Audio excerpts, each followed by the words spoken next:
주님께서 여러분과 함께 마테오가 전한 거룩한 복음입니다. 주님의 말씀입니다. 그리스도님 참여합니다. 오소서 성령님.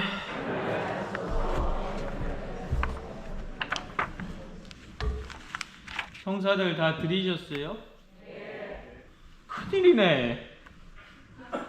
저희 아니 늦게까지 드리실 줄 알고 일찍부터 시작하고 했는데 벌써 사람이 이렇게 없으면 어떡하죠? 큰일이네. 왜 안 올까요? 밖에 사람이 있나? 없어요? 큰일이네.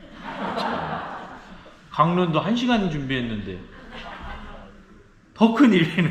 참나. 어찌되었든 하던 건 하도록 하겠습니다. 혹시 신부님들 나오시면 집무실에 잠깐 계시라고 얘기 좀 해주세요. 동방박사에 대해서 오늘 한번 알아보도록 하겠습니다. 순서대로 예수님 탄생부터 시작해서 이렇게 하고 있는데, 원칙적으로 예수님께서 딱 태어나셨을 때 요셉, 마리아를 제일 처음 봤겠죠? 그렇죠? 만났겠죠? 그 다음에 만난 사람이 누구였을까요?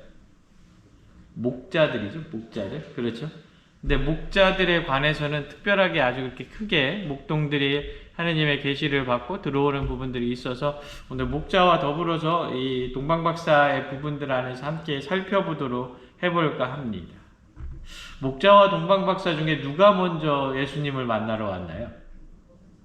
이거 잘 보셔야 돼요, 여러분들. 뭐냐면 예수님의 탄생을 가장 먼저 맞이했었던 사람은, 우리가 흔히 동방박사 주님공연 대축일 막 이런 것들 지내고 하다 보니까 동방박사들로 생각하는 경우들이 많은데, 정확히 놓고 보면 목자죠. 그렇죠? 목자예요. 목자는 말 그대로 예수님이 탄생하는 그 순간에 어떻게 그 자리에서 말구 위에 누워져 있는 아기 예수님을 그 자리에서 바로 목격한 증인들이 바로 목자들입니다.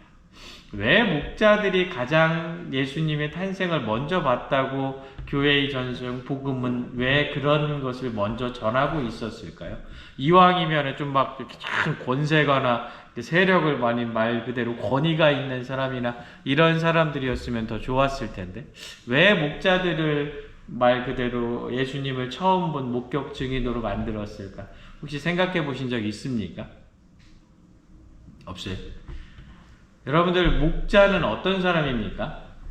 권력이 있는 사람도 아니고, 말 그대로 가진 것이 많은 사람도 아니고, 그렇다고 해서 대단하게 누군가에게 인정을 받고 있는 사람도 아니고, 가장 아랫사람, 가장 허드렛 일을 하고 있는 사람, 가장 말 그대로 누군가의 위협에서 그들을 지키는 일을 하지 자기 자신을 지키는 일을 하는 사람은 아닌 사람이겠죠. 말 그대로 양들을 지키기 위해서 그 추운 겨울에도 양들 틈에서 어떻게 나는 냄새를 참아가면서 땅에서 올라오는 한기를 참아가면서 양들을 지켜야만 했었던, 정말로 어떻게 보면 이 시대에 있어서 가장 낮은 자의 모습이었을 겁니다. 그런 가장 낮은 자에게까지 영광으로 오시는 하느님의 모습을 복음서는 알려주고자 했던 거죠. 그래서 목자가 제일 처음으로 예수님을 볼 수 있게 되는 영광을 얻은 것. 여기서 잘 살펴봐야 돼요. 그 사람이 가진 것이 없어서, 혹은 그 사람이 힘들게 살아서, 혹은 그 사람이 못나고 배운 것이 없어서 예수님을 먼저 보게 된 겁니까? 아니에요. 그런 사람들에게 예수님, 하느님의 자비하심이 먼저 다가간다. 하느님의 자비하심이 없는 사람이라고 해서 멀어져 있지 않다. 하느님의 자비하심은 높은 사람, 낮은 사람 할 것 없이 모든 이에게 내려오신다. 가장 낮은 이조차도 하느님께서는 허투루 보지 않으시고 모든 이를 끌어안으신다라는 것을 이야기하는 거예요. 다시 한번 말씀드리면, 나는 없이 사니까, 나는 말 그대로 낮은 말 그대로 세상 안에서 힘들게 살아가고 있는 사람이니까, 그래서 나는 대접받아야 돼, 그래서 나는 무엇이 되어야 될 수 있다라는 것이 교회의 가르침이 아니다라는 거예요. 하느님의 자비하심과 하느님의 은총으로 말미암아 가장 낮은 자에게까지 가지요. 그래서 우리 역시도 우리의 관심 역시도 어떻게 하느님의 자비하심을 따라서 내려가는 거지, 내가 뭐 가진 것이 많거나 적거나 그런 상황들로서 하느님의 것을 받아들일 수 있는 자격을 갖추지 않는다라는 것을 다시 한번 기억해야 되는 거예요. 그래서 여러분들 오늘 목자와 대비되는 사람이 누구냐면 이 동방박사들이. 여러분들 동방박사들은 어떤 사람들이었을까? 목자들은 어디에 있었는가? 베들레헴에 있던 목자들이었죠. 그곳에서 천사들이 말 그대로 구유에 놓인 아기 예수님을 찾아가라라는 이야기를 듣고서 갔어요. 바로 그날 예수님이 태어난 날 목자는 봤지만 동방박사는 어떻게? 별이 떴어. 구세주가 탄생했다는 별이 뜬 걸 보고 아, 구세주가 나셨구나 시작해서 동방에서 시작해서 오기 시작하는 거죠. 그러면 여러분들 동방이라고 흔히 이야기하는 이곳이 어디였을까라고 하면 일반적으로 동방이라고 하면 늘 자기가 우리가 중심이잖아요. 그렇죠? 우리가 중심에서 이쪽이 말 그대로 서쪽이면 이쪽이 동쪽이고 위에가 북쪽이면 아래가 남쪽이잖아요. 그죠? 늘 예루살렘을 중심으로 생각을 해서 예루살렘에서 동쪽에 있는 곳을 가리켰다라고 생각을 해보면 일반적으로 페르시아 지역이라고 이야기를 합니다. 그러면 그쪽 지역에서 거기까지 오는데 어느 정도 거리가 되냐면 2000km 정도 된대요. 그러면 아무리 빨리 와도 40일 정도 걸린다는 거예요. 그래서 동방박사들이 어디서 만납니까? 말구유에서 만납니까? 아니잖아요. 어디서 만난다고 전해요? 집에서 만났다고 이야기하잖아요. 그렇죠? 그러니까 이미 어떤 상태였냐면 말 그대로 좀 이따 다시 설명드리겠지만 그 아기 예수님이 성전에서 봉헌까지 끝내고 이제 강보에 쌓여가지고 우리 은이 이제 40일 정도 되면 이렇게 하고 있잖아요. 그 상태에서 만났다라는 것을 의미를 하는 겁니다. 그래서 이런 배경을 가지고 한 번쯤 동방박사의 모습을 생각해 봐야 됩니다. 그렇다면 한번 순서대로 따져보면 아기 예수님이 탄생하셨을 때 가장 먼저 마리아와 요셉을 보았고 그 아기 예수님의 탄생을 목자들이 지켜보았고 그 다음은 어떻게 되었다? 성전에서 봉헌하게 됐다. 그 성전에서 봉헌했을 때 누구를 만났다? 시몬과 안나를 만나게 되었다. 그러면 그 다음에 만난 사람이 누구다? 동방박사다라고 이야기를 할 수 있게 되는 겁니다. 이 관점을 가지고 한 번쯤 이 동방박사의 모습을 생각해 봐야 됩니다. 이 동방박사의 이야기 어느 복음서에만 나오냐면 마테오 복음서에서만 나옵니다. 왜 마테오 복음서에서만 나올까요? 루카복음이나 마르코복음이나 요한복음과는 다르게 마테오복음이 주대에게 관심을 갖는 건 어떤 사람들이라고 그랬어요? 유대교에서 개종한 그리스도교인들을 위해서 쓰여진 것이라고 그랬죠. 그래서 말 그대로 유대교에서 개종을 했으니까 유대교적 관점이 강했을 거 아니에요. 유대교적 관점이 뭐예요? 예언서가 이루어져야 되잖아요. 우리에게 누가 오신다? 왕이 오신다.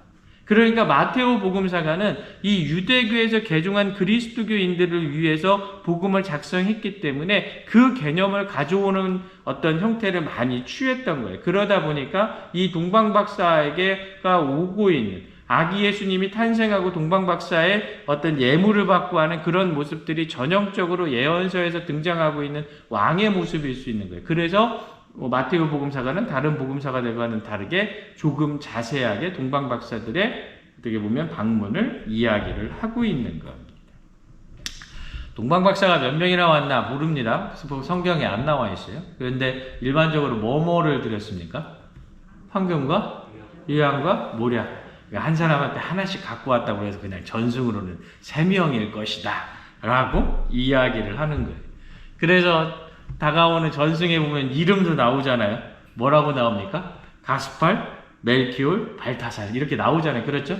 이 사람이 진짜 이름인지는 아무도 몰라. 이건 그냥 오로지 전승일 뿐입니다.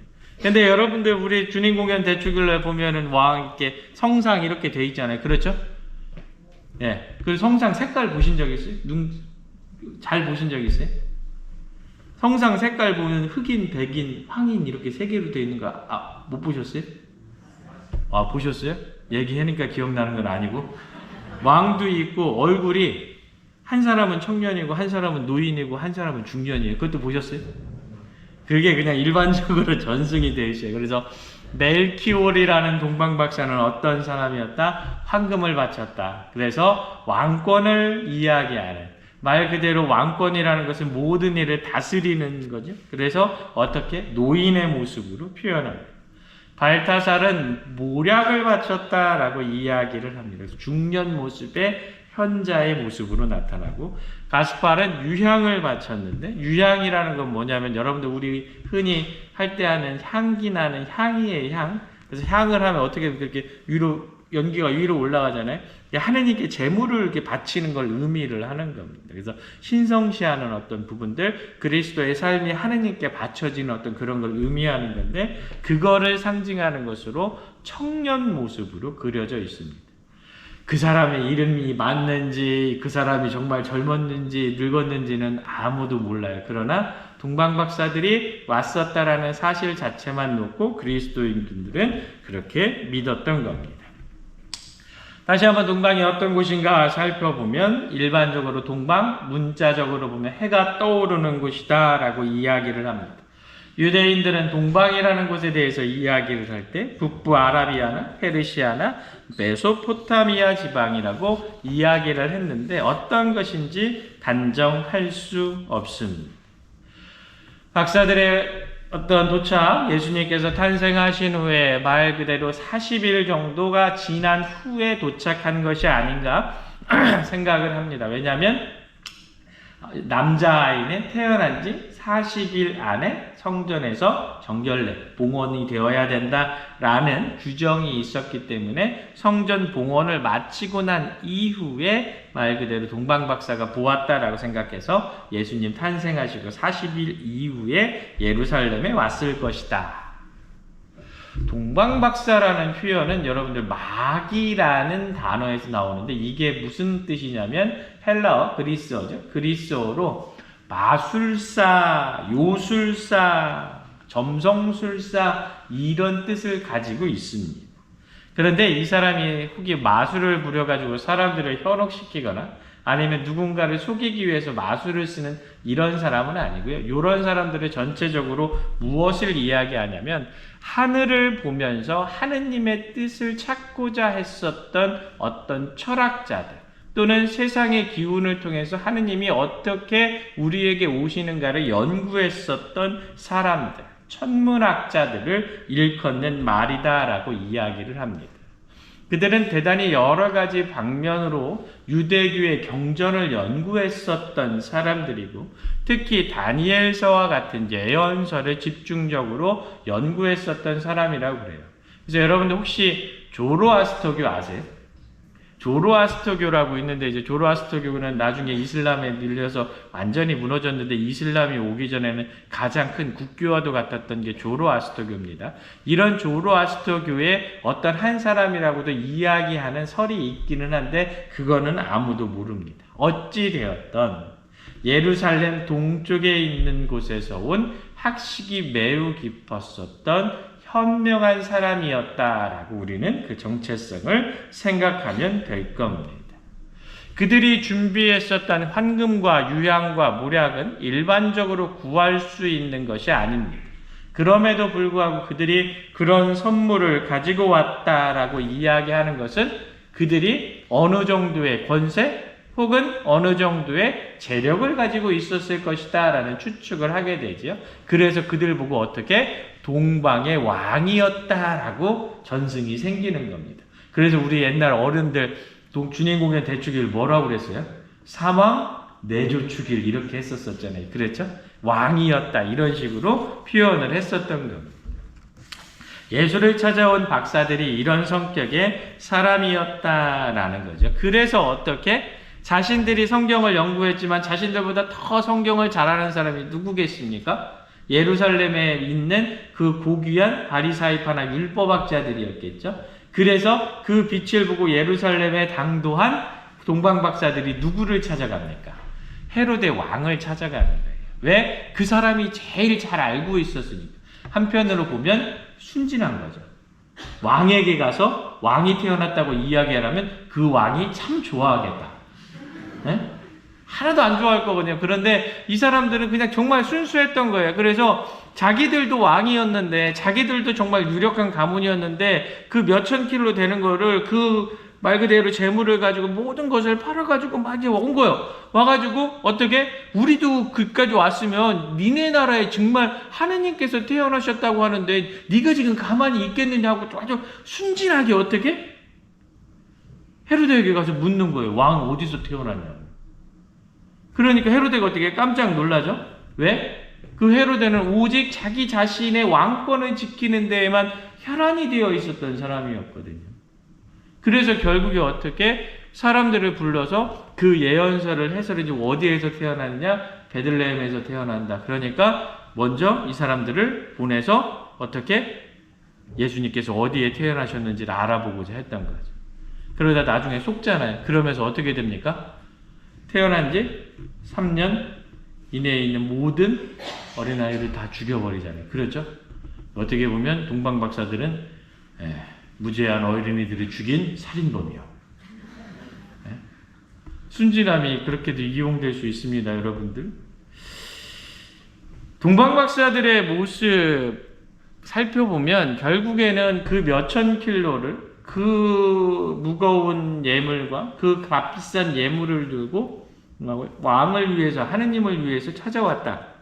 결국에 어떤 모습일까? 자신의 삶을 완전히 버리는 거죠. 가다 죽을 수도 있고, 재물 때문에 도적을 당할 수도 있고, 예수님을 못 만날 수도 있고, 그렇잖아요. 여러분들 배너 영화 기억나십니까?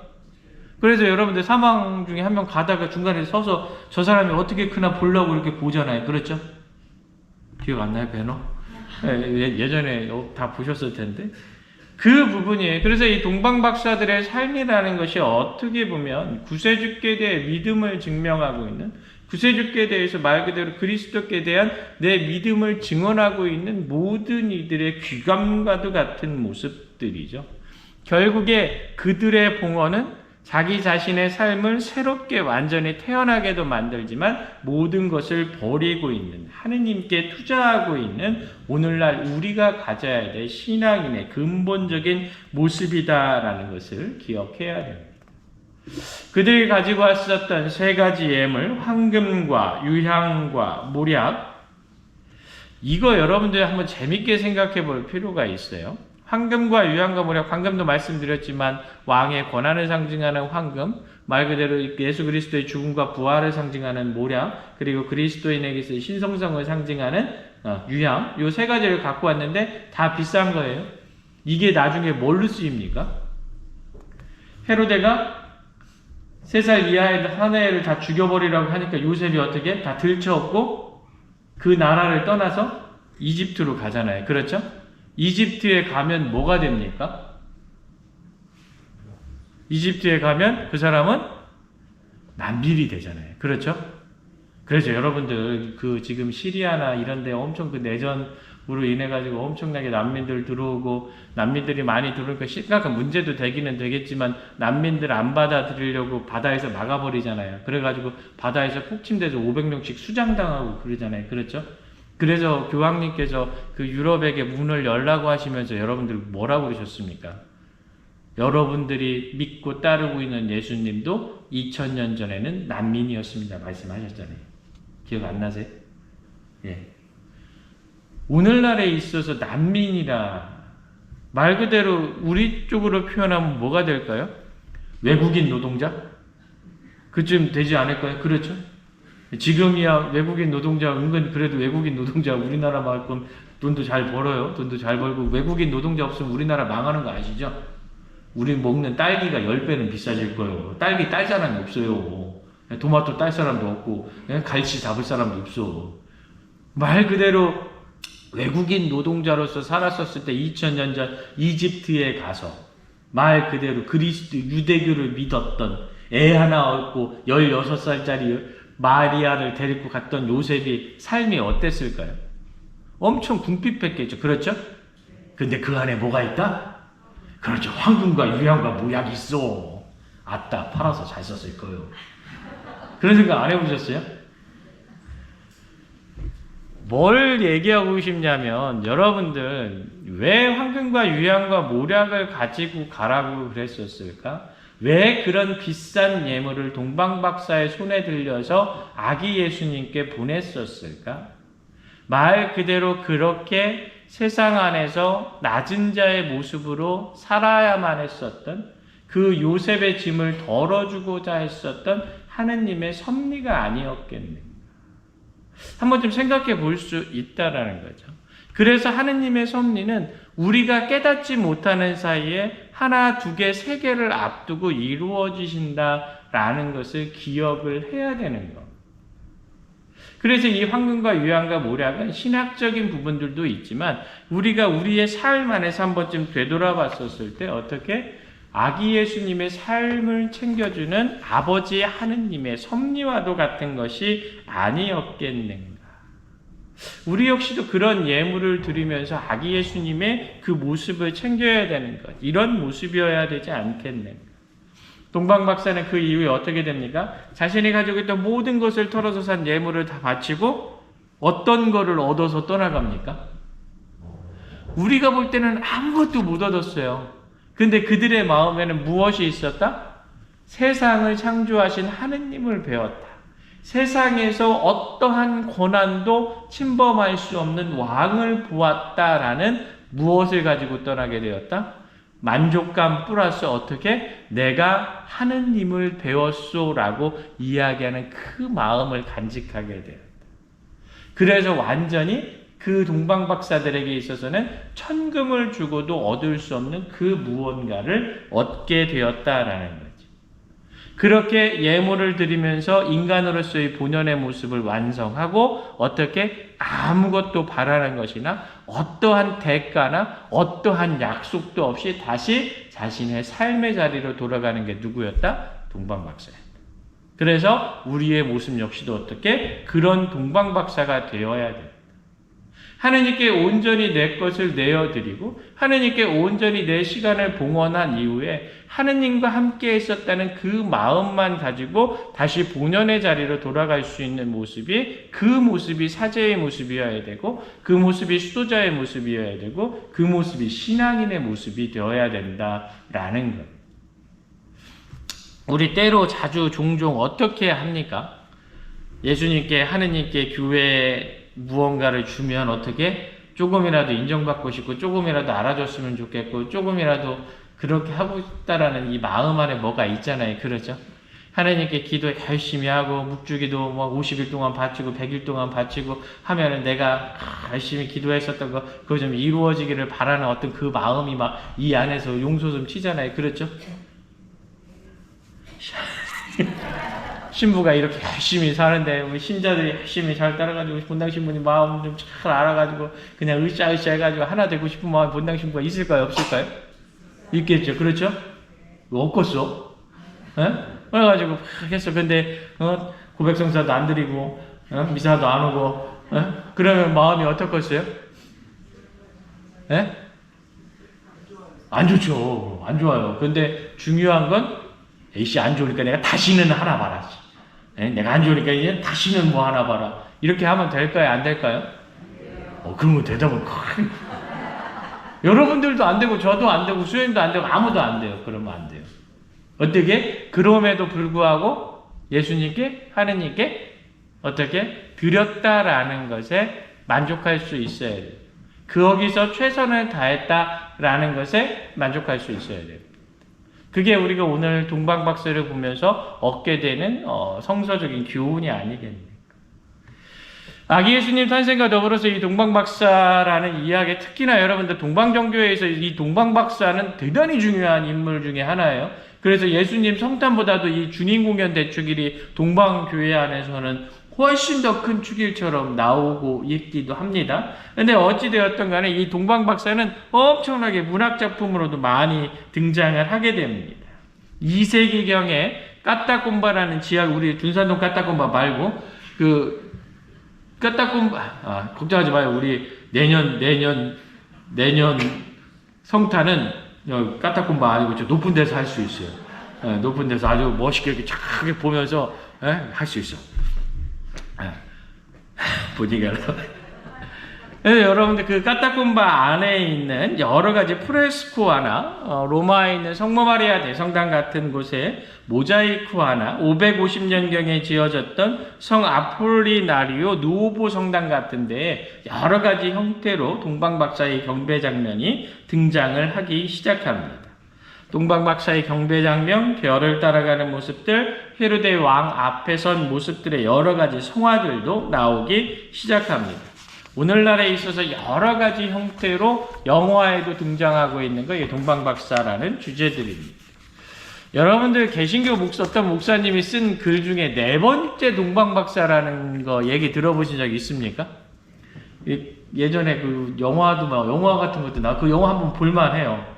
그게 어떤 사람이 있었냐면 목사이자 외교관이었던 헨리 반 다이크라는 사람이 있는데 그 사람이 네 번째 동방박사라는 소설을 썼어요. 거기에 네 번째 동방박사가 어떤 걸로 등장을 하냐면 세 명의 박사들과 더불어서 이름이 아르타반이래요. 아르타반. 같이 만나서 떠나려고 했는데 약속 시간에 늦어서 세 명이 먼저 떠나버린 거예요. 그래가지고 뒤늦게 혼자라도 가야겠다라는 생각에 홍옥과 청옥과 진주를 딱 갖고서 떠나는데 가는 길마다 말 그대로 일이 생기는 거예요. 그래서 일이 점점 생기다 보니까 그 자기가 갖고 있던 홍옥을 팔아가지고 그 사람을 돕고 좀 이따가는 또 가다 보니까 일이 생기고 또 청옥을 팔아서 그 사람을 돕고 그러다 보니까 아무것도 나 가진 게 없는데 진주 하나밖에 안 남았는데 너무 지쳤어요. 그래가지고 30년 동안 헤매다가 결국에 다시 돌아왔는데 돌아온 자리에서 어떻게 보니까 그날 예수님이 자기가 만나려고 했던 사람이 예수님이었는데 그 예수님이 십자가에 못 박힌다는 거예요. 그래가지고 그때 못 박히는 거라도 보아야겠다라는 생각이 가고 있는데 그래서 가서 진주라도 드려야겠다라고 가고 있는데 또 가난한 사람을 만나요. 가난한 사람한테 진주를 또 주고서 그 가서 예수님을 만나는 거예요. 예수님 만났는데 예수님 이제 돌아가신 거예요.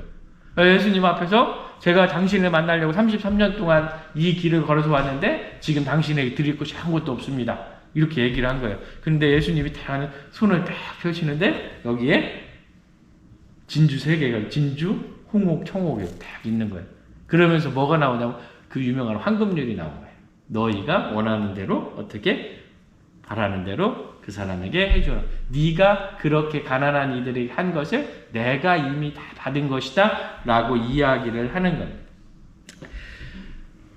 되게 괜찮아요. 그 영화 되게 오래전 40년 전 영화인데도 괜찮습니다. 한 번쯤 보면 이렇게 보면 우리 모두에게 어떻게 보면 전하는 소설 같은 이야기. 단순히 동방박사 이야기 2000년 전 예수님을 만났었던 동방의 세 현자들에 관한 이야기다 라고 생각하면 그냥 신학적 반성, 그냥 성경 한번 읽어본 사람의 모습으로 끝났겠지만 여러분 스스로가 저 역시도 마찬가지고 함께 네 번째 동방박사로서 자리를 잡아야 되지 않겠는가.